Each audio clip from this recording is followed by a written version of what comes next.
All right, all right. Welcome everyone to episode 56, live from my drum room. Got a great show today. This is part 3 of Remembering Charlie Watts.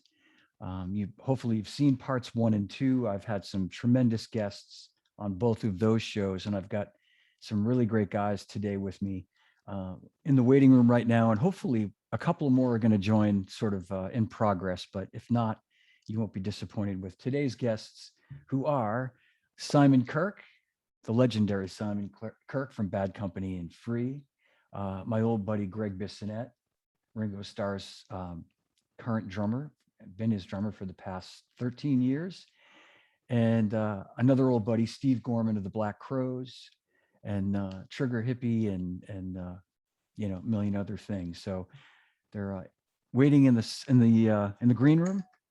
But thank you for tuning in. I do want to mention to check out all these other episodes on my YouTube channel and to subscribe. I appreciate that. And what else can I tell you?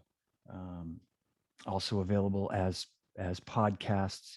And also check out the episode I did last week with Richard King, who was a friend of Charlie's as well, and provided a lot of Charlie's vintage drum equipment throughout the years, and that was a great episode too. And we're going to do a part 2 of that part of it, Charlie's equipment and talking about Charlie's drums.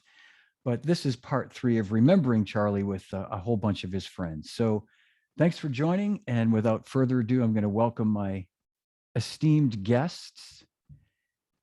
Let's see, I'm going to admit them all at the same time. So welcome Simon Kirke, Steve Gorman, and Gregg Bissonette.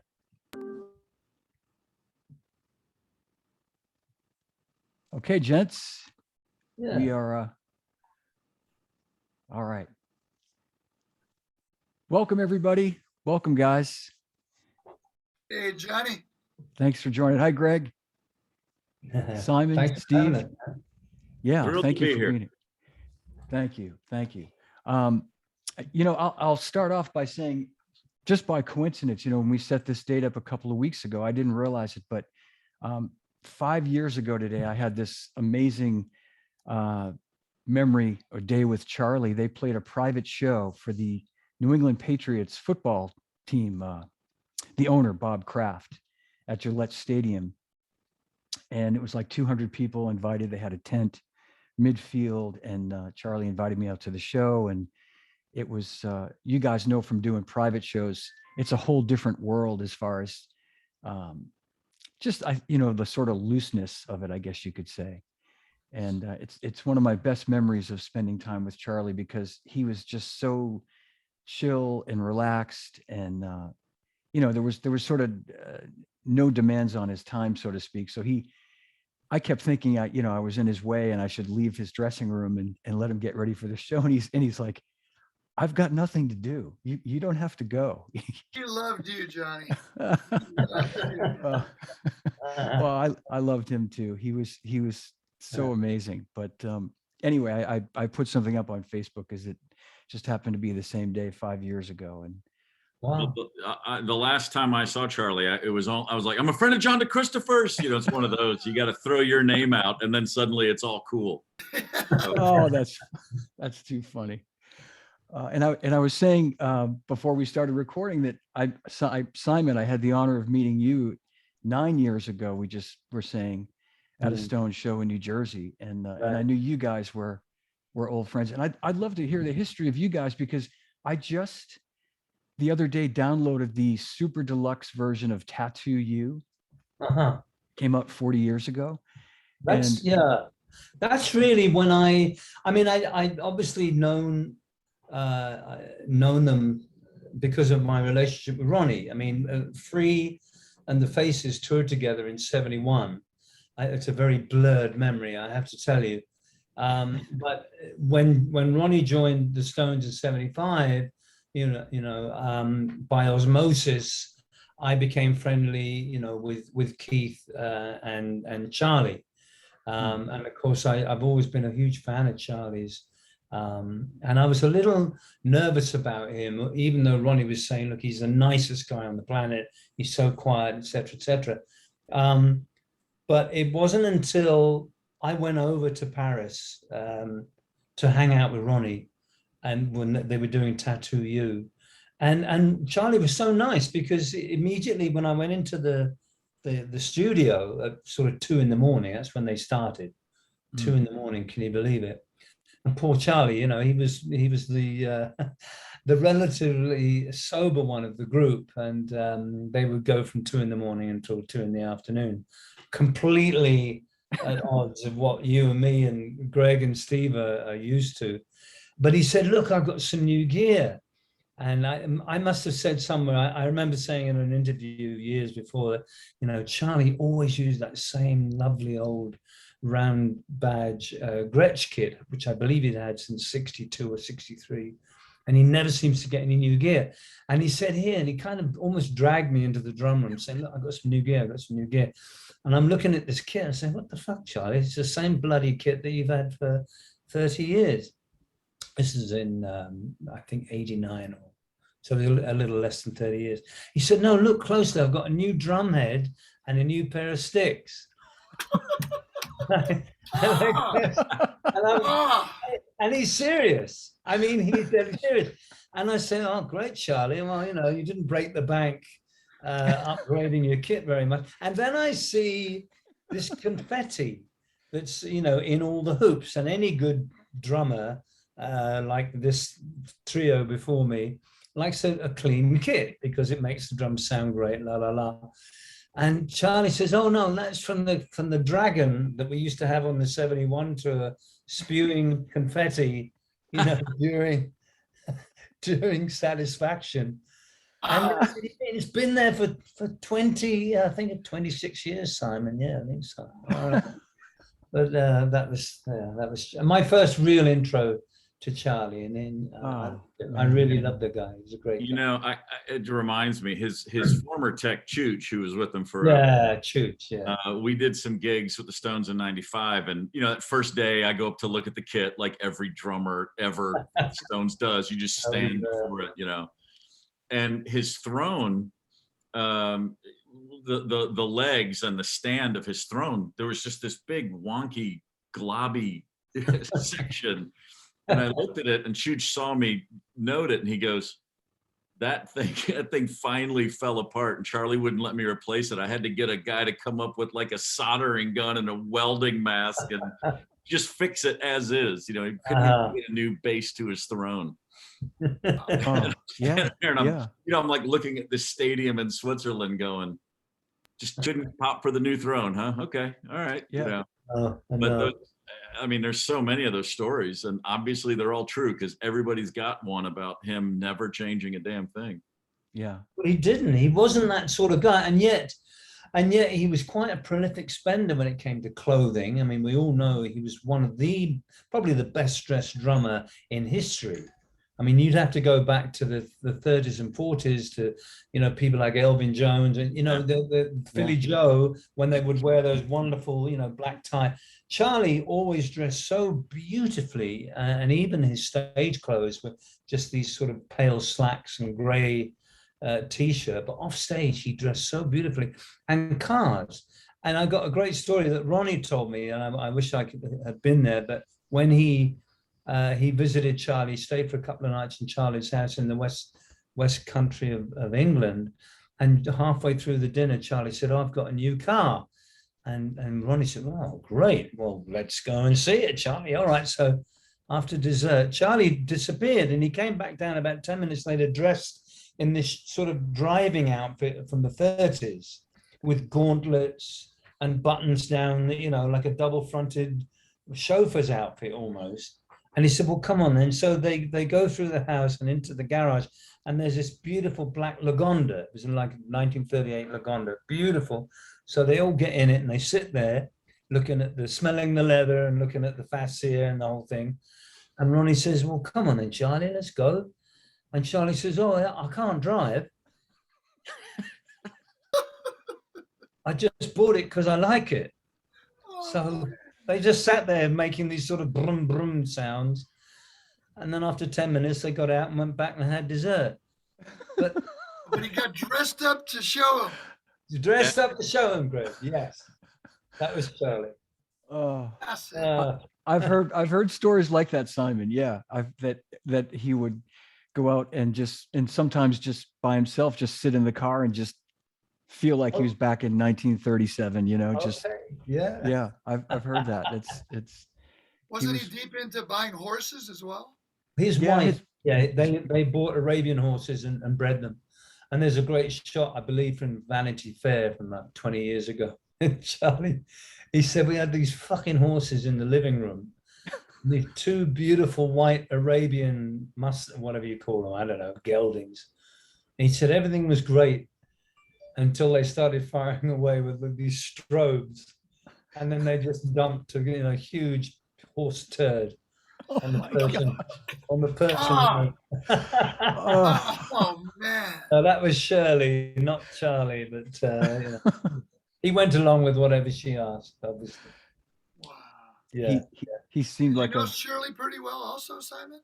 Not so. You got to remember that Charlie was, by his own accounts, totally faithful, unlike other members of that band, which should remain anonymous. But he was totally faithful. He was the first one to be married. I believe he was the oldest of the band. He was born in 1940 or 41. So he was the oldest. And, and all the others in the band adored him. I mean, I've never heard a bad word said about Charlie. And in conversations with Keith, who doesn't suffer fools gladly, Mick, I mean, obviously Ronnie, because they were only separated by a day. Their birthdays were only a day apart, but Ronnie was born in 47. They all adored Charlie because he was so patient, He says to me one day, he says, I got the world record for holding a piss. Well, that got my attention. He said, yeah, 18 hours. And they were doing the Tattoo album, and of course, they didn't get started till sort of dawn. And Charlie's sitting there, always the first one behind the kit, twiddling his sticks. He could do that, Greg, like you do so well. He could do that. I can't do it with both hands. I could never do that. He did it while talking, And he sat there for 18 hours, and he said, every time I got up to go for a piss, Mick would say, 1, 2, 3, 4. Bloody hell. So eventually, Mick went out to do something, and Charlie scurries away to the toilet, and Mick walks in and says, "Where's the fucking drummer?" Oh no! Oh, come on! 18 hours. Oh man! Poor Charlie. Well, Simon, I have to tell you. So on that deluxe version of Tattoo You that was just released, there's a version of Start Me Up, which was called Never Stop. It started off as a reggae song. Yeah. And sure enough, now you're listed as playing percussion on it. Yeah, I still get checks. I was getting all these checks from SAG-AFTRA, and I couldn't figure out for the life of me, and being an honest gentleman, I called SAG-AFTRA. I said, look, I keep getting these checks. And they said, well, yeah, it's a recording session in Paris, the Warner Pathé Studios at the Rolling Stones. And I remember playing congas. I'm a very basic conga player, but Charlie said, listen, why don't you, play congas on this? And I didn't even know what the song was, John, quite honestly. But it ended up being an alternate version of Start Me Up. And it was such a simple pattern. But no, I cashed the checks very quickly, I can assure you. Simon, I always thought you played the claves on All Right Now, but you told me that was Paul Rogers. Paul Rogers, absolutely. I remember it to this day, yeah. You were just sitting out there in front of you clicking the claves. Huh? I was doing, I think I was playing maracas and Paul was doing the claves. Paul's a very good drummer, by the way. Paul, is that right? He's a great feel, great tempo and feel, yeah. But anyway, Well, you're a very good singer, Simon. I gotta say, I've seen you sing in Ringo's All-Star Band, and you're a fine singer. Thank you. I try. Yeah. As is young Gregg over there too. Oh, and your solo albums, Simon, where you did start a song. I know. What the hell is, just because I used it 50 years ago doesn't mean it's the coolest drum fill ever. That's right. You own that. But I want to just talk for a moment. You know, back in the day when I was coming up, obviously I was a generation behind the Stones, and I'd never seen a drummer play with the jazz grip. Mm. It was always the match. You know, the Searchers, Dave Clark 5, Jerry and the Pacemaker. No one played with this jazz grip. And I'm trying to remember the first song I ever heard of the Stones. There was a TV program called Thank Your Lucky Stars. And it was, the Stones came on, and Charlie was doing dunk, dunk, dunk, dunk, dunk, you know, the Bo Diddley beat. Oh yeah, Not Fade Away, probably. And yeah, and I'd never seen that beat. But he was leaning over to his right, obviously, because he's a right-handed player, playing the floor tom. And he had this weird, I'd never seen this jazz grip before. And I don't think he ever changed. Maybe he got tired during a session or two. He might have switched to match. But every time I ever saw him, and I'm sure Greg and Steve would agree, he played that match grip, the jazz grip. And he got that wonderful slap. His backbeat, and I've made a note of Harlem Shuffle. You listen to the snare on Harlem Shuffle, it's a mile wide. It's because he hit it dead center, no rim shots. He wasn't even an inch off the dead center. And you look at his snare head, it had that sort of gray, 2-inch diameter mark where Charlie just hit it dead center every time. His backbeat was second to none, really. Wow. Yeah. It's interesting you say that song, and I hope Charlie will forgive me for saying this. When that record came out in the 80s, I was kind of like, being the fan that I was, I didn't dig that record a whole lot. I just kind of felt like it wasn't. Well, it was a cover. Yeah. It was a cover, and the Stones were guilty, in inverted commas, of tipping their hat to their influences, etc., etc. Sure. I never thought it should have been a single, quite honestly. It was a great album track, but it became this one of their hits, even if it wasn't the song.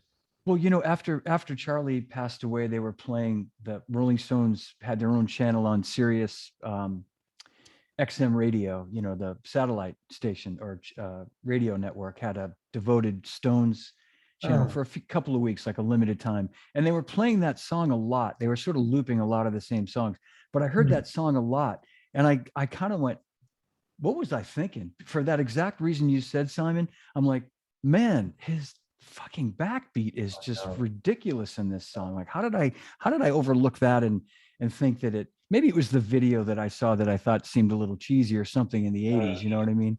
But it's such a, he never really, Greg, you bring your left hand back 24, 36 inches to deliver. You're a powerful drummer.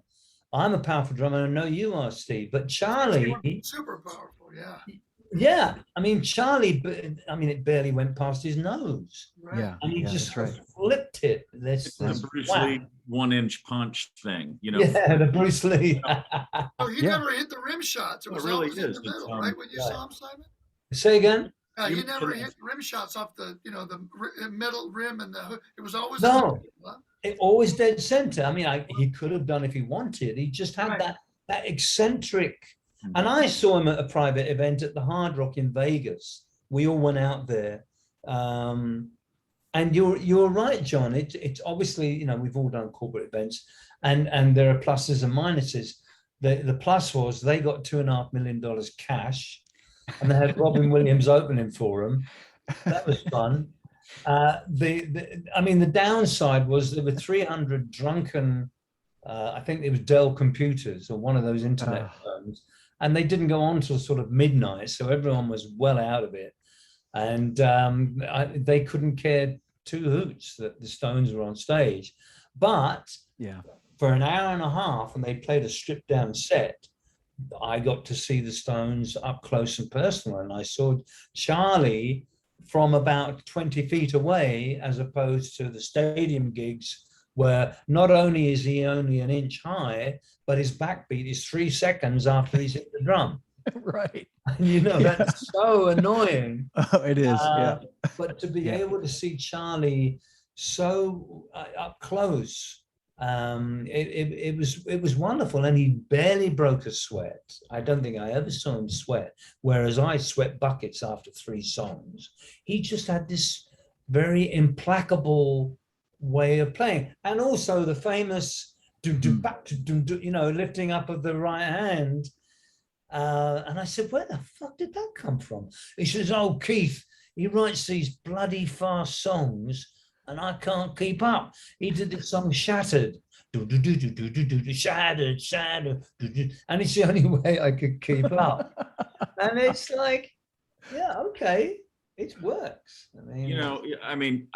When in '95, again, we did a European tour with them, and we got to stand right behind him. There was a black scrim that from the audience just was like a black wall, but if you were behind it, you could look right out and see everything. It was almost like a 2-sided mirror the way it worked.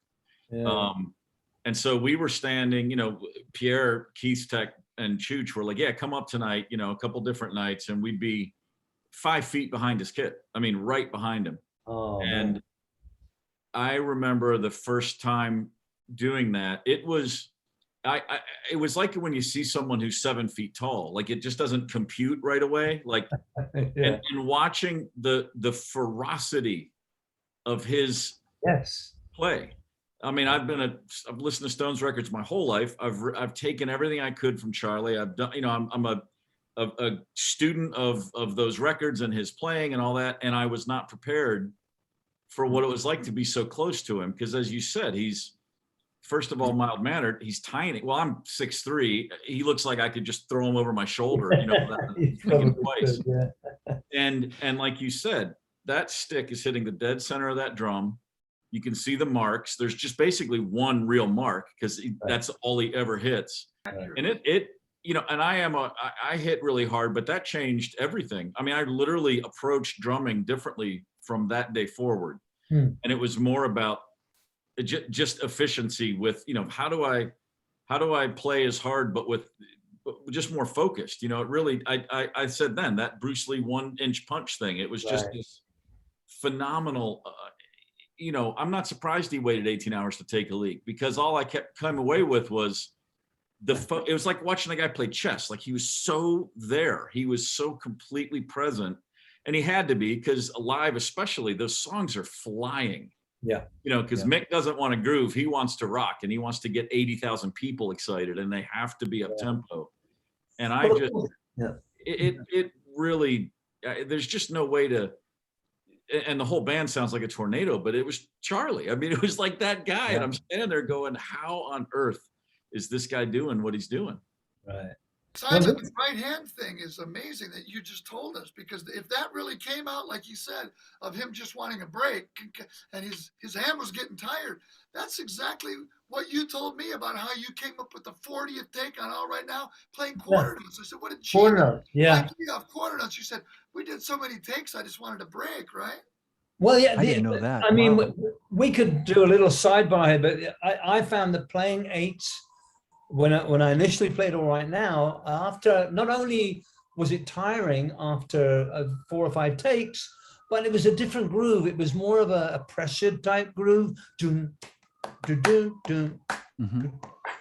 Whereas if you do bum, bum, bum, it just swings. It swaggers a little more, and that's that's why it morphed into that 4 on the hi-hats.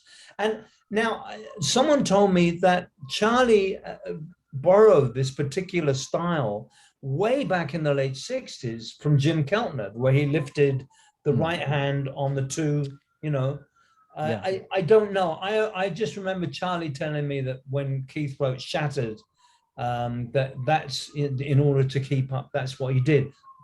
I might be wrong, but and I do it now. I mean, if I'm playing a really fast tempo, and it's quite easy to do. We're pretty coordinated, us drummers. But it's the Charlie Watts handoff. That's what I call it. I saw Steve Jordan play last week with oh yeah, and he really honored Charlie with that. He really did that.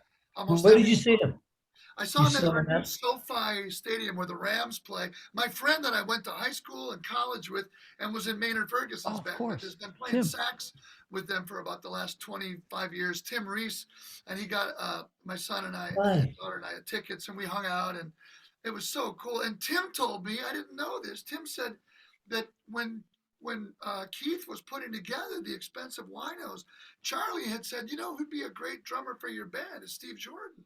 Wow. And That's then when right. he was also, you know, Huh. needing a sub, he Yeah. also threw in Steve's name again. He was the perfect guy to do it because he'd played so much with Keith. And Yeah, true, yeah. true. Anyway, it I was think- a great show, and the whole beginning was a great memorial to Charlie. It was on the big screen. Oh, It was I got it. I'm seeing them in Atlanta, November the 11th. I can't wait. Oh, that's You know, fantastic. You know That's what? great. I'm running down for that one too. I'm so excited. 'Cause Oh, I- you're going to be in Atlanta? Yeah, I missed them Oh. in Nashville. I was out of town. So you know, when it was coming up, I looked at the schedule. So I'm gonna get down to Atlanta. World Series and the Stones, Steve. Wow, you guys are making me feel like a schmuck. I Flights every day, Johnny, from Logan. I know. Oh, you're up in Boston? I'm up in Boston, Simon. Yeah, Oh. yeah. And the closest they've come so far was Pittsburgh, and I opted not to go to that one. And Don, you know, Charlie, and now Steve Jordan's tech and I stay in touch. And he said, you know, any show you want to come to, let me know. And I've just What are you sort of, waiting for? I know. Well, you know, now I'm the odd man out here. I got to You put my better. money where my We're gonna mouth is. keep on you about this. I know. Well, I was just going to say about the couple of quick things about the hi-hat thing. I've heard the same thing about Keltner, and then I've heard Keltner say that he got it from Levon Helm, Oh. and it seems to be one of these stories that has sort of taken on its own life. You know what I mean? It's an interesting thing, and I know at one point Charlie even, you know, I think he even said something like, someone asked him about that, and he said, I don't even know what you're talking about, you know, or like Wow. he was like not even really acknowledging that he lifts off the four, you know, and I but- did it. You know, I played with Bobby Keys. We put a band. Bobby lived here in Nashville, and in Yeah. 2011, in between Stones tours, he was just. He's. I don't know if you guys knew Bobby or ever spent any time with him, but you know, he's just a complete character to say the Yeah. very least. Yeah. And he was getting so frustrated. He'd come home and he'd lose his lungs. He was like, I gotta play when I'm not on the road, you know. And so, a few of us guys in town, we put a band together and we went out. Bobby Keys and the Suffering Bastards was what it was called, and it was just, and we just played all the songs he'd played on, you know, from The Wanderer, the Dion song when he was a teenager, Right. all the way through John Lennon songs, and I mean everything. You know, his discography's incredible. You can just pick, unbelievable. Yeah. but most of that stuff was Stone songs. And so when we were starting to play them, you know, it was pretty funny. I found myself, you know, you do that. Everybody does the Charlie thing, the right hand up. Just, Right. you know, if you're going to play Bitch or Shattered or, you know, anything, you just start doing it. Yeah. And it got to the point where I couldn't not do it. It's just the only way to play those tunes. Like it just didn't feel right. And it's not about consciously trying to do Charlie. It's just, you're trying to do the song. Right. Trying to make it feel right, and it's just, there's just no other way around it. It's a real, I don't know of anybody else who has such a simple thing that's just completely, it's indelible, it's ubiquitous, it's everywhere in that music. It's just that Yeah. simple lift. And he would be the first guy to sort of poo-poo it and say, no, don't focus on that. And I echo John's, comment that probably Charlie was almost embarrassed about this being pointed out. And of course, what I guess a lot of the younger viewers don't know was that Charlie's real footing was in jazz. Right. You know, that was his thing. He was a jazz drummer.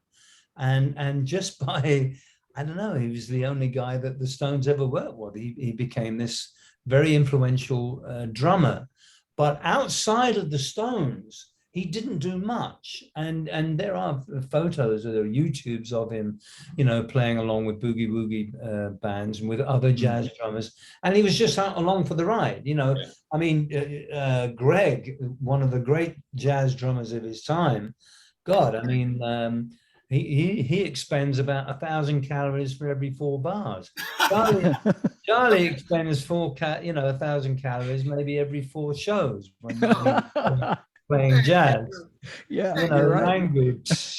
Yeah, yeah. You know, that was Charlie. It was all If you time. guys ever get a chance, check out this friend of ours, Tim Reese, the sax player. Yeah. He asked Charlie to play on his jazz album. And there's Charlie playing organ trio with Larry Goldings playing B3 and kick and bass. Yeah. Him playing sax. And they play a swing version. If you just go on YouTube, Tim Reese, Honky Tonk Woman, organ trio. And Charlie is just swinging like Oh, crazy. really? Oh, Yeah, my I've got to check it out. I've heard that. I've heard about this. Yeah.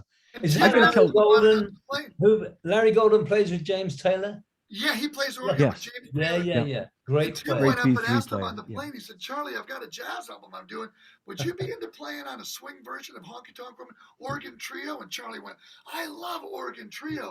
I'll play on some other stuff. Let's ask Keith." And they went back and they asked Keith. So Keith and Charlie are on this great Tim Reese album. There's a great story. Tim wrote about this, and he exactly what Greg said. So he mentioned he works up the courage to ask Charlie, and Charlie's like, "Yeah, I love organ trios. Yeah, let's ask Keith." So they go down and they ask Keith, and I guess the story goes that a few minutes later, Keith and Ronnie come up to the front of the plane and go, "We're in." You know? Oh, Ronnie too? Yeah, Ronnie too. I think They did two versions. They did the Keith. It's called the Keith version with guitar, and then the organ trio. But Charlie's on both of them. Yeah, yeah. Got somebody else joining. It says MacBook Air, so it's going to be a mystery until we see their face. So hang All tight, right. gentlemen. And we are welcomed by Don McAulay. Hey! All right. All right. Welcome, Don, also known as MacBook Air. I'm going to rename you. How are you? Good to Hey, see you, Don. Don. Doing great. Thanks for joining. Anonymity is key. I like how you roll, brother. What's up, Steve? How are you? Good to see you, man. Yeah, you too. You too. Don, say hello to Simon Kirke. Simon, Nice great to meet see you again. And you. Yeah, man. Yeah. I have to tell a quick Steve Gorman story / Bobby Keys story. So this would have been, Don, I don't know, it might have been 2013, one of the shows, either like at the Echoplex or maybe one of the Boston Garden shows. I bumped into Bobby backstage, and I'm honored to say I share the same birthday as him and Keith, December 18th. You have the So I went up license. and yeah, license to shit in the streets, you know, but Sagittarius, Keith's famous line, half man, half horse, license to shit on the street. But Ah, I go up to Your clean living, John, enabled Keith and Bobby to run as fast as they could. Like you had to balance that out. So your sacrifice is duly noted. So I go up to Bobby and I reintroduced myself because we'd met a couple of times. And I told him who I was. And I said, I'm a friend of Charlie's and a good friend of mine, Steve Gorman. And his reply was, "Steve Gorman, that guy's a great drummer." And I just thought, I told you about that, Steve. I think I texted you later, which I just thought was so great because not that he didn't acknowledge the fact that I was a friend of Charlie's, but when I mentioned Steve's name, he went, "You had just started playing with him." And I think you had not long before that, you had texted me a picture of the back of your car. You said, "These are my drums. I'm on my way to my gig tonight with Bobby Keys." And I'm like, "Oh Yeah. my God, that's going to be amazing." You know, I Yeah. thought you were Anyway. a friend of Dorothy's. of Dor. Sorry. Anyway, Quick side note on that regard. Bobby would just, everybody has Bobby stories if you spend 5 minutes with him, but the best was when he would be looking through his phone and he would find photos that he had put in there and forgot about, and he wasn't quite sure how to access them or anything, but he would find an old picture, like a Polaroid, and then his son Jesse would put it, take a photo of a photo so Bobby could show it to us, type of thing. And he had pictures from Exile Sessions, and he had pictures from, there was a photo of Ringo and Keith Moon with both wearing headphones, standing at two sets of congas, and Bobby's in the background. And then we'd all say, "What session is that?" He'd go, "Hell, I don't know." But he had a lot of those stone, he had photos of the 70s sessions, the legendary, whatever, the South of France stuff, and they're murky as hell, and it was a bad camera and all that. But Bobby would, when we started playing together, never would tell me what to do or anything, but he would always laugh and say, just, it started with, well, man, you've been doing your homework. And I was like, how do I explain how much I know how to rip off Charlie Watts? I mean, like the band, you know, like my band did a really good job of that, you know, like you have no idea. Like we, you know, I dropped out of college so I could go to Stone school, basically. You know what I mean? We were, you know, I had endless, you know, especially making our first record, you know, the first time really in a studio, those tracks, like we have a song on our first record that's essentially Sway rewritten, and getting in the studio and feeling a little in over my head, and then listening back, I would get at the same, I was concurrently relaxed and more uptight listening to Charlie's tracks in that setting. You know what I mean? It was just like, oh, that's all I got to do is that. You know, like, it's so simple and so easy. And that started my, for all the talk about Ringo's tracks or Bonham, or for that matter, Neil Peart, Charlie, and all this stuff we're talking about, and the thing that always blows my mind is the conventionally straight drummer, simple fills, blah, blah, blah. His drum tracks are as identifiable as any other drummer. True. If you just take the stems, if you just put on, and not just to us, a bunch of drummers, you know, there's 30 or 40 Stones tracks that a peripheral fan, if you just play the drum track, goes, oh, that's Honky Tonk Women, or, you know, oh, that's Miss You, that's Shattered, that's you know, Paint It Black. There, I mean, there's such signature parts, and you know, and live, as we said, you know, they bumped the tempos live, and it was all about the performance and the show and all that. But still, I'm always been blown away at how he's never talked about as such a phenomenal studio drummer, and so artistic and so creative and musical. Definitely. Because again, you know, he's the engine room on stage, but in the studio, man, what the simplest, most creative little, I mean, the hi-hat on Angie. I mean, that's all you need to hear. Yeah. Like that makes the song. Yeah. It's fucking unbelievable, that guy. Yeah. Well, you know, his style was not bombastic. It wasn't like Mooney or Bonzo. And of course, you can mix and match. None of those drummers could have sat in Charlie's stall. Because they were just, I think Ringo possibly could have, you know, if Ringo could have subbed for Charlie for a couple of songs. Their styles were pretty similar, but no one other than Charlie. And I know Steve is a perfect substitute for Charlie. Steve, not only is a chameleon, I mean, he can play any style, but his roots are very simple and strong and sturdy with simple fills.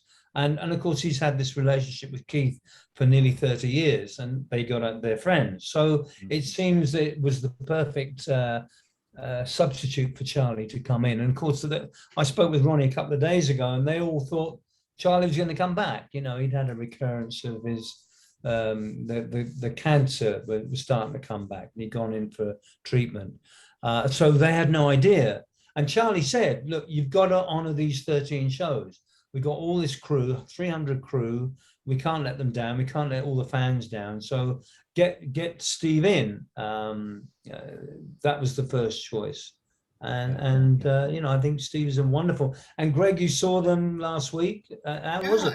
I saw them last week at the SoFi here where the Rams play. And I'm just thinking of another similarity between Steve and Charlie. The first time I met Steve Jordan, I was a huge fan of his playing on Letterman and the Steve Kahn Casa Loco records and all kinds of stuff. But we were doing this tribute to Buddy Rich at the record, at the power station in New York City.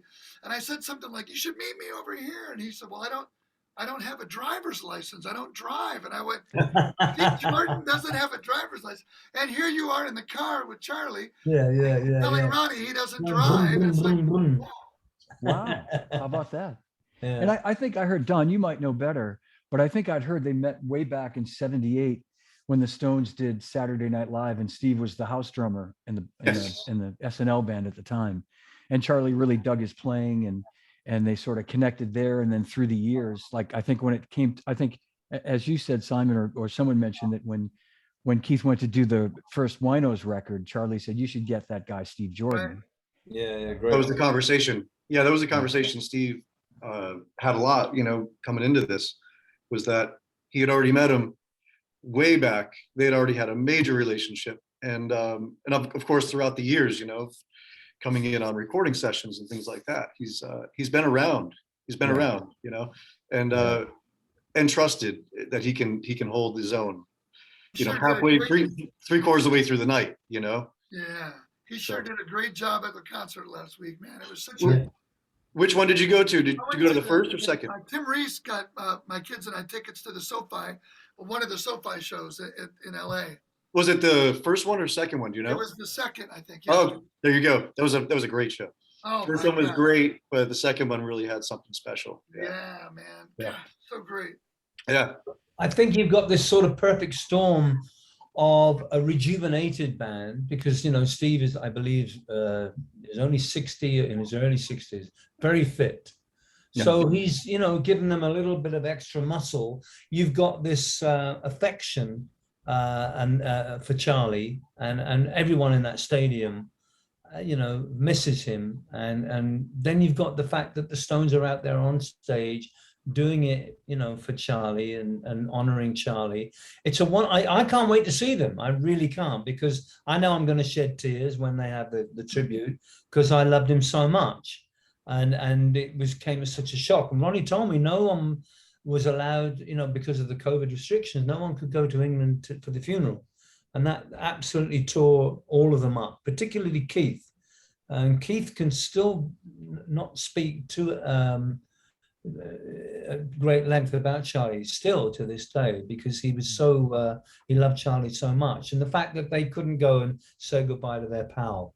And when Chooch died, they all downed tools and flew to Michigan, all of them, on a private plane to bury Chooch. That's how tight knit a band they were, that they would honor their crew, because Chooch had been with them for decades. So it tore them up that they couldn't say goodbye to Charlie. That was a tough day, tough news to get, you know. But you know, it's interesting. Like, just the number of conversations I'm sure we've all had. There was just this general, almost like a conventional wisdom of, this will probably be the end of the Stones, and I just thought that's the exact. I mean, there's no way. That's like you said, Simon. You talk about a rejuvenation, a recommitment to now honoring Charlie. Like, every time they take that stage, it's a testament to what Charlie Watts brought to that band, and that's not. And obviously that's coming from Steve, but to the other guys, it's like that you couldn't drag them away now. That's just not possible. You know, I mean, it's like it is a. You know, it's like that. It's like an athlete. Like, you know, you retire, like, I'm going to pull the plug, and then you lose your last game, and you're like, maybe I got another season in me. You know what I mean? It's like, well, you know, they would always look to go out on Stone's terms. They would always look to Charlie when it came to touring, and Ronnie told me this, that Charlie, number one, being the oldest, and as we know, the last year of his life, he wasn't the most healthy guy. They would call up Charlie saying, "Listen, Charlie, we're thinking of going out next year. What do you say?" And Charlie would give the thumbs up. But now that Charlie's no longer around, I think you're right, Steve. I think you're going to see the Stones for another few years. They'll probably do another world tour. It's not beyond the bounds of possibility. I have to go because I got an appointment in a few minutes, but I want to leave you with this great Charlie story. Yes, I went to see them a few years ago in Philadelphia, and they took me, you know, all through the backstage, past all the. I said hello to Ronnie in this wonderful dressing room with weed smoke and shit and fucking reggae playing and 5-star meals. But then you go to Keith's dressing room and it's even more palatial, and he's got speakers coming out that, you know, and everyone's like grooving. In fact, and Keith said to me, there were so many people in his dressing room. He says, you know, Simon, I can't wait to go out on stage in front of 80,000 people for some peace and quiet. But then they show me the Charlie's, and Charlie's dressing room is like, you know where they keep the brooms backstage in arenas?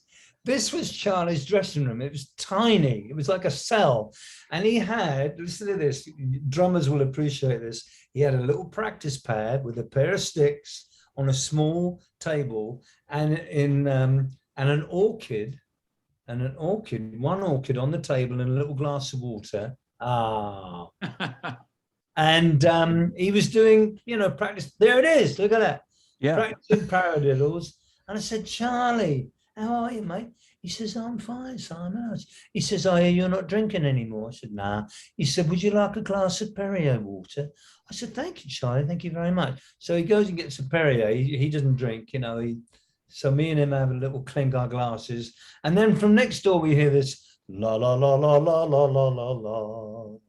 La, la, la, la, la, la. So what the fuck's that?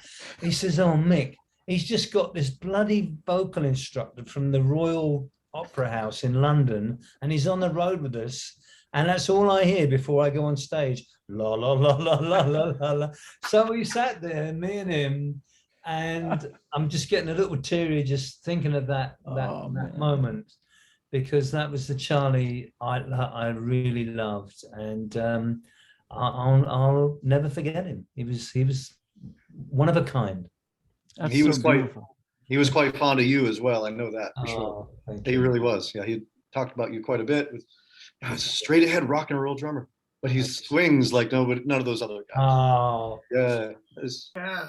Yes. Wow. From one swinging rocker to another. Right. And, I was going to say, I know you have to run, Simon, but I think it's so cool that you have that memory, because I think about the history that you guys have, like 50 odd plus years, so to sort of be in that situation where you're both drinking your Perrier and there's Mick doing his vocal warm-ups. It's kind of like, here we are now, Yeah.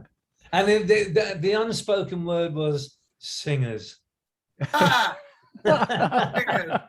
And with that, gentlemen, I have to leave you. John, we'll do a one-on-one soon. Greg, lovely to see you, brother. And You too, Steve, son. and you, Don. You as well. Everyone. Great to see you. Great to see you. Bye-bye.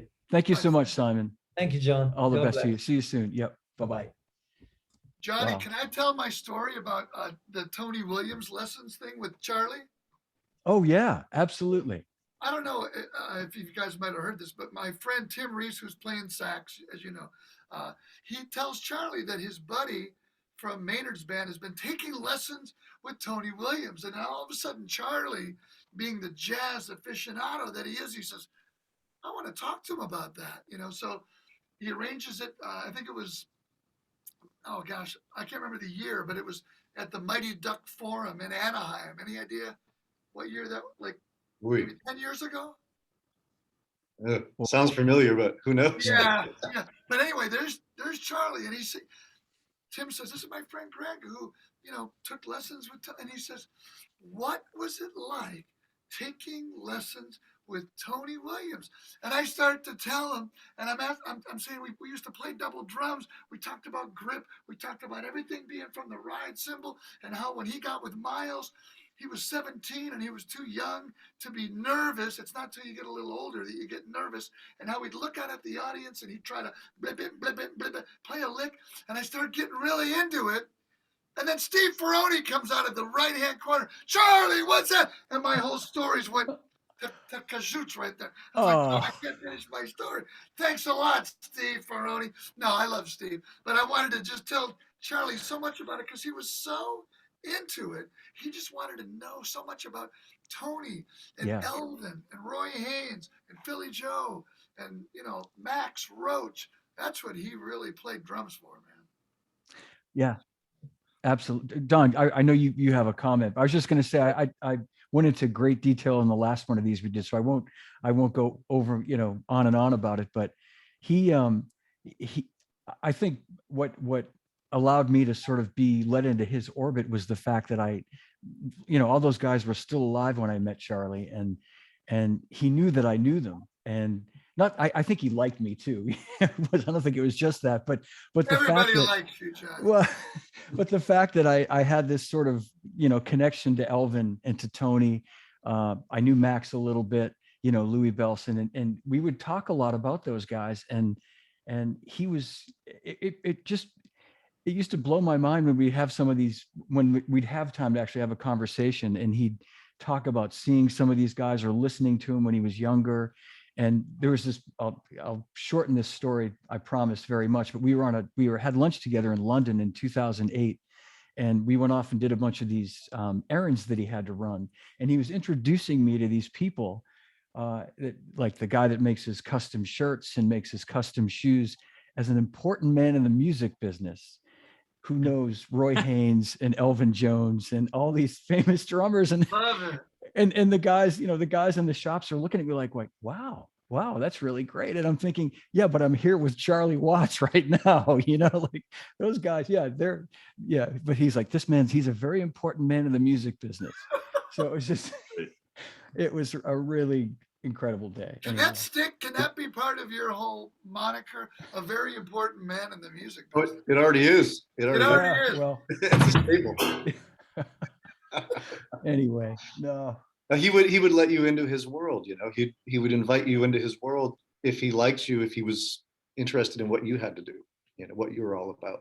And that was for sure. And you'd see it. He'd have his, he'd be drab all day, just like, oh, I got to go through this whole mess of touring and all this stuff and travel. Yeah. But as soon as you start talking about something of interest like jazz, or let's go to Motown Museum, or let's go do something, or so-and-so's coming by, or Tony Williams, like a conversation like that, he had this glimmer in his eye that just lit up, that sort of like glazing at something, this bar of gold, Wow. And then he'd reveal himself. Don, have you seen this Rob Shanahan photo? I have, yeah. I saw Rob last night actually in the crowd with Hillary. Oh. And he was in Keith's pit. He was looking right up, and he was in, he had lunch, I think, with Steve as well. Yeah. And of course he's taking a picture. Yeah. Well, I thought Rob was going to join us today, but I guess saw something came up. I don't know. Must have got stuck in Minneapolis. Oh, yeah. Minneapolis. His hometown.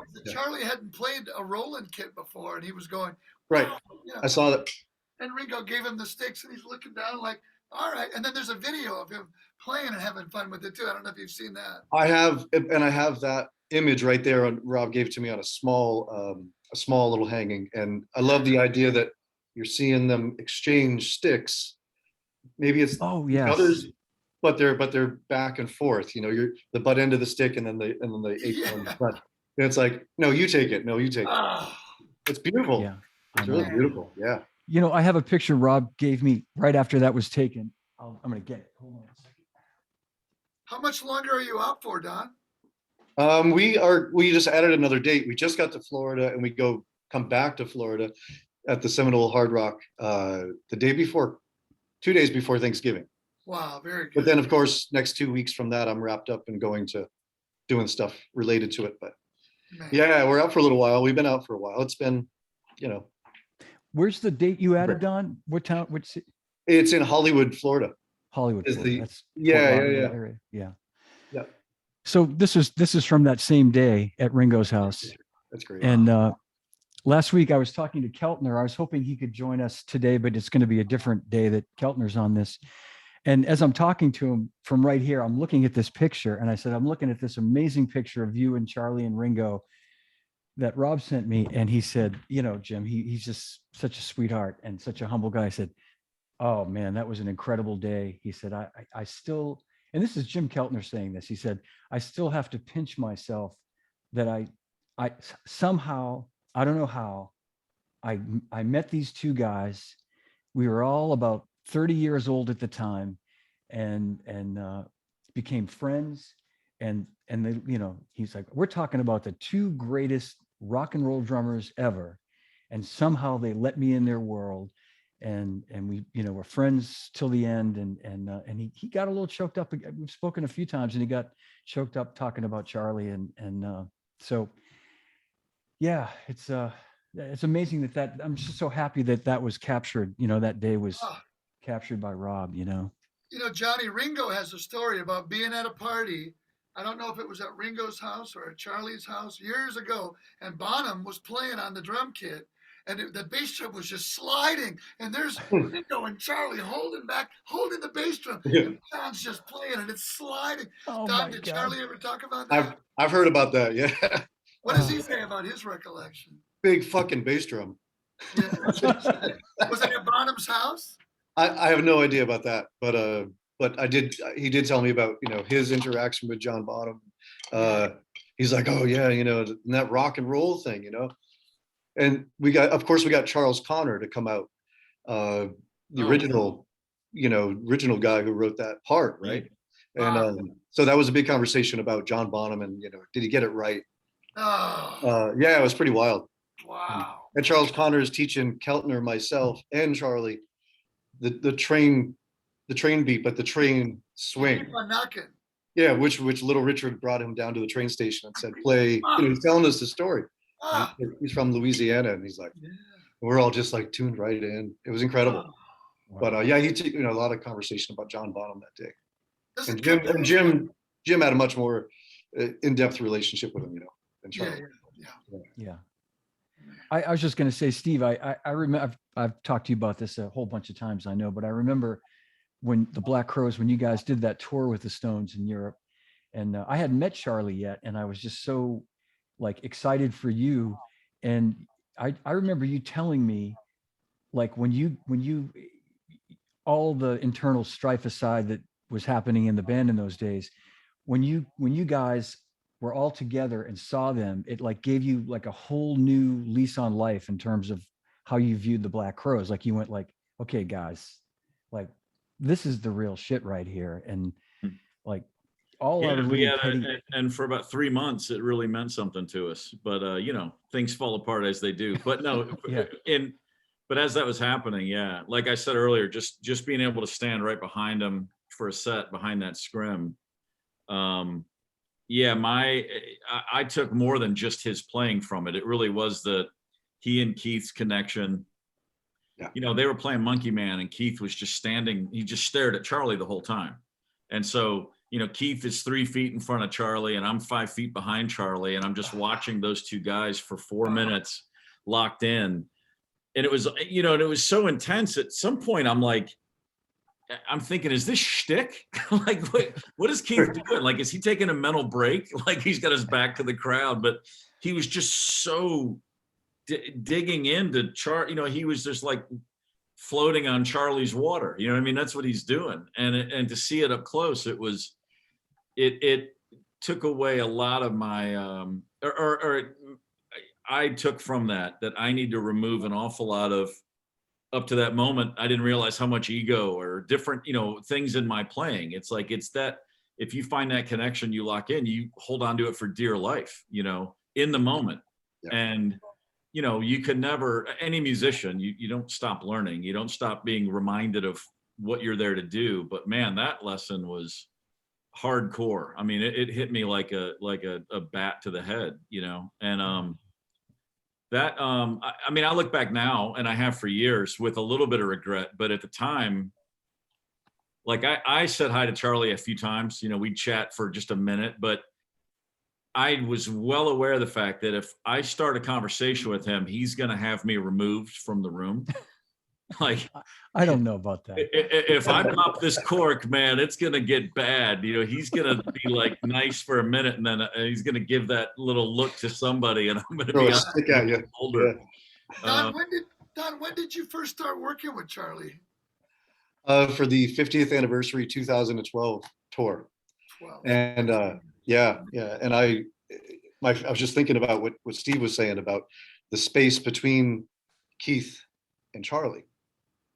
And my very first day knowing about being involved with the Stones, I started a couple of years earlier with me and Pierre de Beauport, Keith Richards' guy, playing music together and living in the same town area. And so he had kind of told me about it.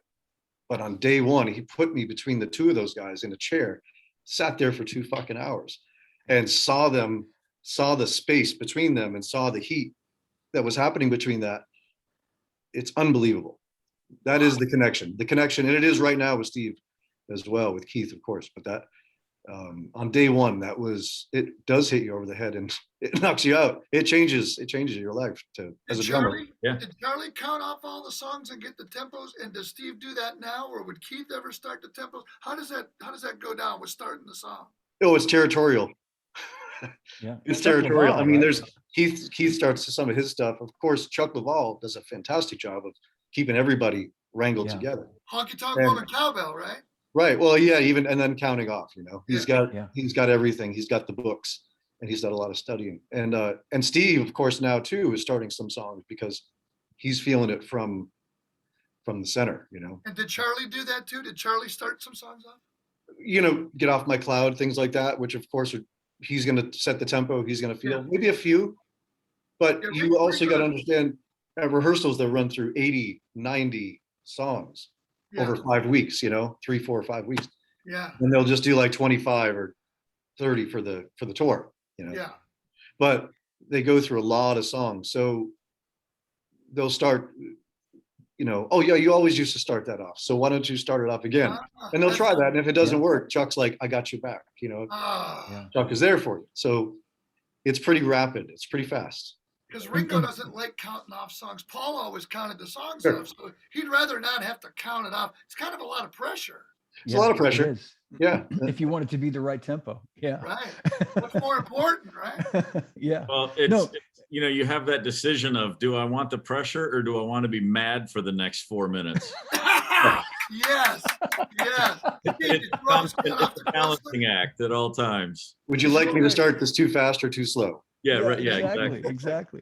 Yeah. Well, Steve, you were saying like when you guys played with them in the 90s, they definitely, a lot of the tunes were amped up. There was definitely more up tempo. And I think as time went on, and maybe it was Chuck Laval's influence on the band, that they really seemed to dial that in much tighter. I know that when I started to go to all these shows in the late 90s, like I'd be at sound checks and, being at a few of them. And I don't want to say anything out of school, but I would hear Mick comment on, like, if they did Tumbling Dice at a sound check, and he'd say it seemed a little fast, can we try it again, and it's and Charlie once said to me, just we were talking about tempos, and it was when I started playing again, and I was telling him I'm just so fixated now on tempos that I make myself crazy with it, and he said something like, Keith, as long as the tempo is close, Keith is happy, but Mick seems to be a little more fixated on it being really, and I guess as the singer that makes sense, but I remember we had this sort of like drummer to drummer sort of commiseration about tempos, and he said as long as it's sort of in the zone, Keith is, he'll make it work, and they can get their mojo going. But well, I mean, it's incredible to recognize. I mean, you said earlier, Don, was it the first or second show in LA? Oh, that second one was special. It's still a living, breathing, real band. All the way through. Every single time they play together, it's they make the most of that tempo or that vibe. Yeah. They'll run with it. They'll just run with it because they know the song is the song. Yeah. The tempo, as long as it's moving, I mean, it's a lot like jazz, of course. So you gotta, as long as it's moving forward, and if it's not too slow, for Mick, everybody else can play the parts very, very easily.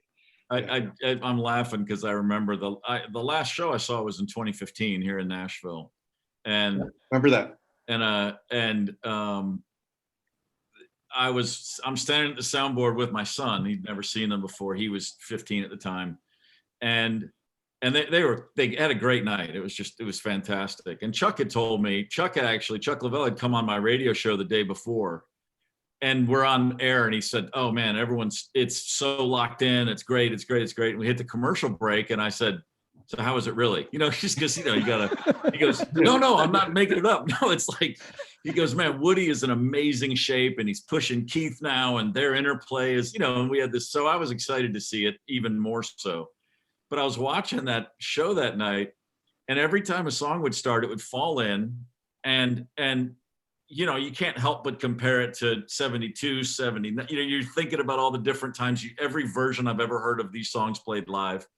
And there were moments when you would hear it within the first 8, 12 bars, all of a sudden it's like, oh, they found the gear, and there it is. And it stayed. And it was mind blowing to me. And then on top of it, like you just said, the songs are the songs. And then I'd go, God damn, they got good songs. This band's really, it's like, I know, but I was like, that's actually the same people. Those guys made Sticky Fingers and they're still here. I mean, it's just overwhelming at times. They know their songs. They know their songs very, very well, Yeah. Like Keith is always listening and studying. I mean, they definitely are extremely hardworking. When it comes down to extra rehearsal, it's a job. And that's the one thing about Charlie too, that I think everybody knows, is that he was there. He was working. He was the only guy really. Working. He's always been the working drummer from day one. Yeah. So.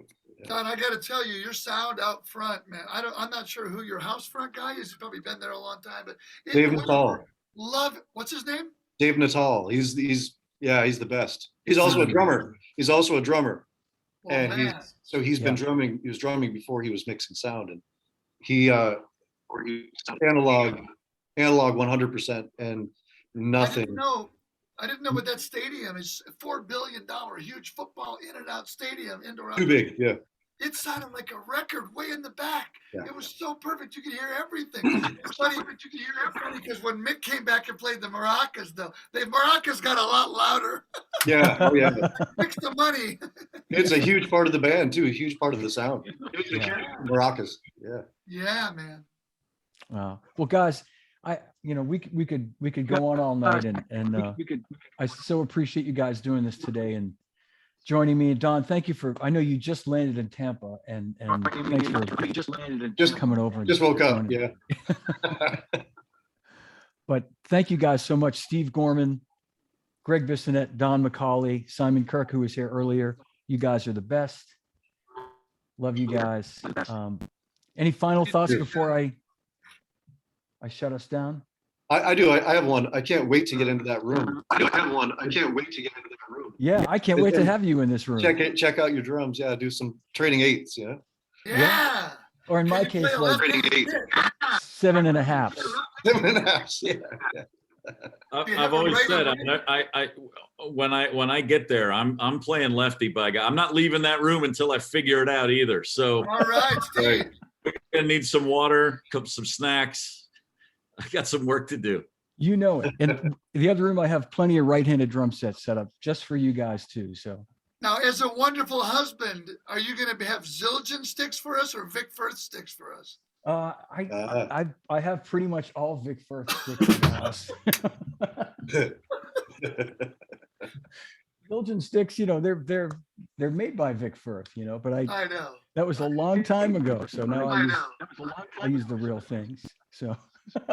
Greg, we'll tell that story another time. Okay. All right. Thank you guys so much. Guys, hang tight for 1 second. I will say this for what it's worth. Like everybody, when I saw the news, John and Don, you're the first two guys I thought of. And I just, John, you and I have talked plenty privately, but, it's just the loss that everybody feels having, this appreciation that was always there, but now is so honed and sharp, it seems. You guys have a special, I've thought a lot about you since, and I'm happy to see both of you. And Don, I'm going to see you in Atlanta in a couple weeks. And great. Oh, great. I'm just, I've thought about you guys a lot. I know it's a very, much more than I felt, a personal one. So my condolences. Thank you, Steve. Thank you. I appreciated you reaching out when you did. Thank you.